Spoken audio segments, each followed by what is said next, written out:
Hey folks, what's happening? Scott Fischer here, and today I'm going to talk about my newest painting for Magic the Gathering called Ziatora the Incinerator for the Streets of New Capena expansion that just came out. And you can imagine I was super stoked to work on this set because of the world they built at Magic the Gathering with all the Art Deco awesomeness. And if you know me, you know I like patterns and textures and all that stuff. I got to take a deep dive on this stuff and they embraced it, so let's do it. First up, of course, is we do a couple of thumbnails. These are the two that I presented. I knew her as Ziatora the Thunderclap. That was the first name. They picked the one on the left. I did a tighter drawing after messing around on the computer and doing some sloppy stuff. I made a nice graphite drawing. And then what I did was I took this and I put it back into the computer with some values, and I came up with this as my next stage. I sent this to the company to make sure we're totally on the same page because it's a big character. They said, cool. So what I did was I printed it out like this in a blurry state as if it was an airbrush underpainting. And then I'm going to mount this onto board and start painting on top of this. Here we go, making a mess. One of my favorite parts of the painting is just slapping stuff down, embracing the drips, embracing the chaos. It's kind of what I do. Now I've got out this massive fan brush and I'm running it up and down, doing drag marks, creating strokes that create directional mark making. And most importantly, these strokes are almost like a sculptor doing his initial sculpting. It causes form to happen, and I love doing it. And those fan brushes are a great way to pull those lines. For years, I never knew what to do with them. And now I quite like them for this rough stage stuff. You actually see it come back into play later on in the process. A little bit more of a close-up detail so you can see how I'm handling it. Sometimes I'm using just like a quarter of that fan. Sometimes I'm using the full fan, and I'm dipping into one value, which is probably the Golden Fluid Acrylics shading gray would be my guess on that one. And I'm drawing with it. That's what I'm doing. I've got my drawing that you saw earlier printed out over to the left so I can look at it and correct myself as I'm going, but obviously it's not going to be verbatim. This shows you how much I have to draw stuff. I got to really get in here and draw everything all over again. So I've gotten out the Nico nib pins and I'm back in that shading gray and I'm dipping it and just drawing every little line, thinking about how they're going to flow, what the rhythms are going to do, the architecture of that head shape there. Got to get that going on.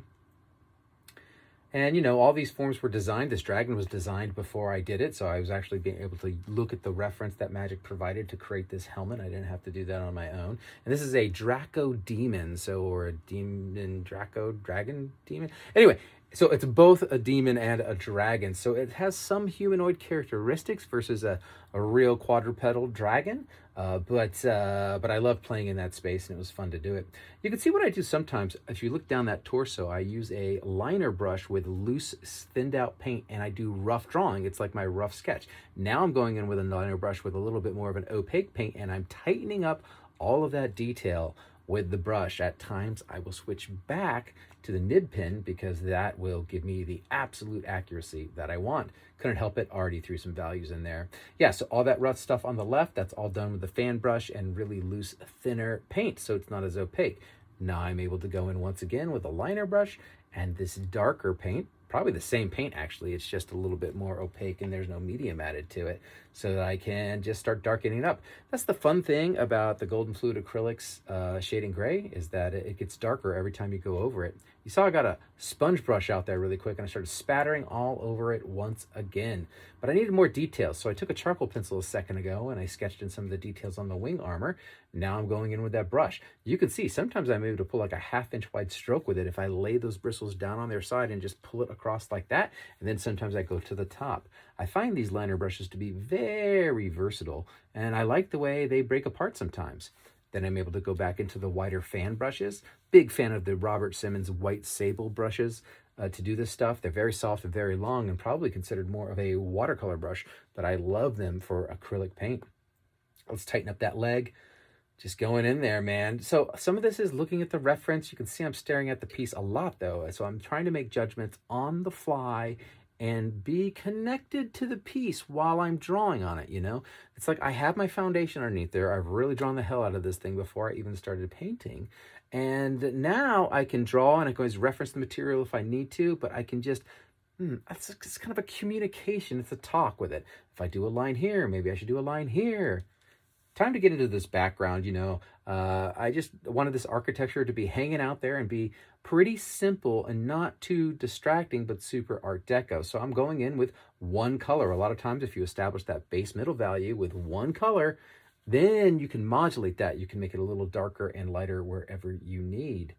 This bridge obviously had to be a little darker. You can see I'm drawing it. My drawing got really, obviously there was no drawing. I blurred it out. So I had to get in there with a protractor and cardboard straight edges and whatever I could to make this drawing happen again. And I'm just kind of freehanding some of the buildings in the background, using rulers, trying to get them back in, looking at the basic shapes I had done in the digital study, but kind of creating from scratch. And you see here, I actually had to do a perspective chart. Oh my God, perspective. And I had to redraw everything. And I did it all with like a charcoal pencil so that I could now go in after you see this and repaint it. So it's all been redrawn. It's all accurate now. And now I know what to do. And as G.I. Joe says, knowing is half the battle. So I'm able to go in, knock in the negative space first with that pink background, go onto my foreground bridge. Let's do the high contrast. I know those windows are going to be super bright, so I went in with that orange and nailed them. After that, I'm going to go in with some values and decide how dark I actually need to make the architecture of this building. Enough of that. Let's have fun highlighting. I knew this armor had to be gold, so there I am. I'm in with the liner pen, and I'm doing it up. And I'm always thinking about planes here. You can see that one side of that pyramid in the middle is really lit hard. That's going to tell me how to light everything else. I'm doing a blue cool light on the edge light on the upper left. Now that's going to help me go down the arm now. And now I know that I can pull that blue in wherever I want to really round the form. This is important. Check out the way I did this torso. If you light something right down the middle of a sternum, like armor or something, and I stay warm on one side, I'm just using like a Naples yellow or an ivory or a Titan buff probably, going in with that liner brush, doing my cross hatching on top of it. First some washes to raise up the value and make it warm. Then go in with that cross hatching. I'm able to do most of that rendering with just that one paint, you understand, because I'm using it transparently, so those middle values that are underneath are coming through. And in some places, it's more transparent than others. So I'm able to really gonna dig in and just find my way. When I get to the edge, I go back to the blue and I make the blue, there you go. I make the blue, cut things around it. Instantly, when you have that warm highlight in the middle, you do the blue edge lighting, you got pop, bam, it just happens. All right, time to do the same thing to the wing. We'll revisit that wing, I think, again at some point, but just had to get the basic structure of it in there. This whole time I'm thinking about how I'm going to handle that background. It's got all my squiggly brush stuff on it, but I had a discussion with the art director about the stars. The whole piece was feeling too Captain America up there, and I really wanted to feel Art Deco, so we had a discussion about it. I'm going to change that entire background star situation in a little bit. But first, I'm going to detail up this, because once I get the dragon done, or done enough, I'll get into the head in a second, I feel a sense of relief, right? Look at me, just glazing it. I want to lose some edges, a little tight, so I use that sponge brush again, and I just knocked in those darks on the torso down towards the midsection, pulled it back, got the hairdryer out, blow dried it. Same thing I did on the armor below, I am now doing on the helmet. Let's go ahead and pump that contrast. You got the blue teal coming for that side light. You got the warm ochres and stuff, and the yellows for the main light. And I just started building form with it. But it's all on that gray middle value that's already been established, which is nice because it's like working on a tonal piece of paper, like a brown piece of paper or something. Light up those eyes. Wow. But I'm able to just go a little bit lighter, a little bit darker. Important stuff here, I'm glazing out or adding some pink light to the areas around the knee because I want that knee to pop forward. Notice the knee is mostly in cool colors. So when I pop it with that pink, it's going to really come forward, and I needed a little bit of a stencil.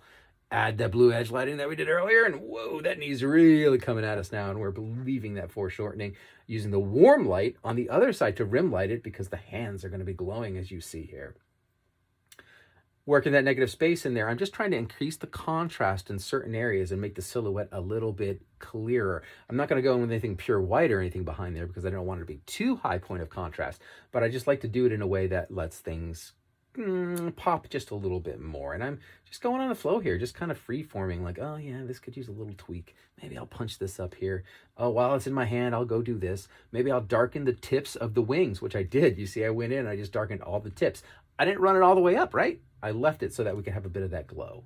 Gonna have to deal with this tail at some point, trying to decide how it's gonna wrap around in space. I'm not exactly sure yet. While I'm down there, I'm gonna get out that shading gray again and some black and just knock in a little bit more on the bridges. Notice I did a little bit of warm rim lighting all along the top of that bridge. It's pretty cool. I mean, if you really plan these things out, there's not a lot of three-quarter perspective going on in this. It's pretty flat geometry. And I'm using those buildings as a graphic treatment, and it tends to work out. Same thing we did before, except now I'm using a makeup brush, which has a stiff bristled end at one side, or maybe a soft, like a stout end. And I'm using a piece of paper to guard the leg.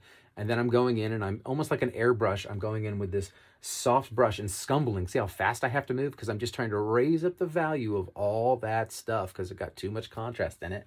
And we don't want that to fight with our dragon. So just lightening up everything slowly. And if you scumble it on really fast with one of those short, stout brushes, it's acrylic, so it's going to dry quick, but I don't want harsh strokes. So I got to move real fast and just kind of scumble it out and scrape it out.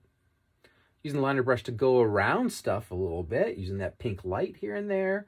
Why not? We got it. It's all in the background. Why don't we just take that pink and run around a couple of these edges in the way that we did the blue and in the way that we did the warm highlight as well. Not coming forward because I'm not using the same colors. Back to the fan brush. All right, I need to just get much more aggravated on these wings.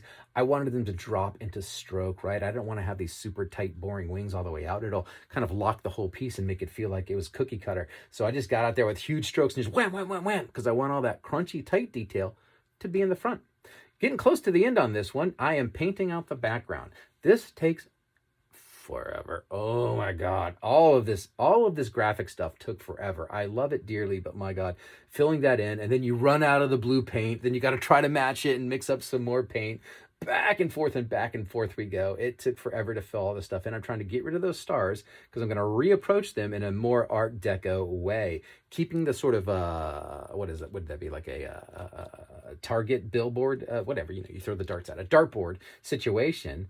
And I'm going to use metallic paint to outline these lines. So the whole piece in person has metallic paints used on most of the graphic stuff. So it has a nice sheen when you walk around it. Outlining all that, once again, takes longer than you might think, man. Now I'm doing the stars, and I'm using like a gold paint on them or a silver paint. I think it's like a gold paint. And these are much more Art Deco friendly stars. They're also not nearly as distracting as those big Captain America stars were. Special effects. All right, man, let's just hammer this. I drew it lightly with a white charcoal pencil or a white chalk pencil so you can see my lines there. And I'm just painting it, man. I'm just trusting myself to go for it. I've got a gradient of that pink red mixed up in my palette right there. And I'm dipping liberally between those things and working it back and forth. But I still need to go in and pop those wings. Like I told you want to get a little bit more snap happening up on that top there, along the edge. Busting out the pure white at this point and doing those final little highlights to just make it really sing and sizzle. Especially on those metal parts. This thigh was a little boring for me, so I invented these stripes and I went in with a lighter grayish value and just started working them up so you get a little bit more visual interest there. And also those stripes bow to a perspective ellipse, which gives you more understanding of that as well. But I'm working on the stripes, the special effect again, right? You can see me get a little more aggressive with it and try to do some sparky stuff. There we go. Sparky, sparky, sparkies. And I'm just inventing it. I don't really know what it's going to look like. Just trusting my instincts, trying to be at one with the piece and have an open conversation instead of fighting it and fighting it and fighting it. Let's see if we can't talk to the point where I'm even spattering paint directly on that. Crossing my fingers it doesn't hit something like I don't want it to. But really, I don't think it could hit much that would be terrible on this. And finally, the laborious part of painting all of those graphics. I invented those graphics on the computer. They were in the first mounted sketch, but they were too flat and too plain. And then all of the drips and stuff that I did went over it. So I needed to clean all that up with metallic paint. Probably took the longest of everything because not only are they gold, but they are outlined. There you go, man. There it is, the final piece. All right, guys. Well, as usual, I appreciate you sticking with me. Like and subscribe. Pass on the word that I do these long format videos. Would be really awesome. And I can't wait to catch you on the next one. I have one more card in this set, so when that comes out, I'll try to come up with another video for you guys to see. And beyond that, everybody be well. Everybody grab a brush. Everybody paint. Make a mess. And then clean it up.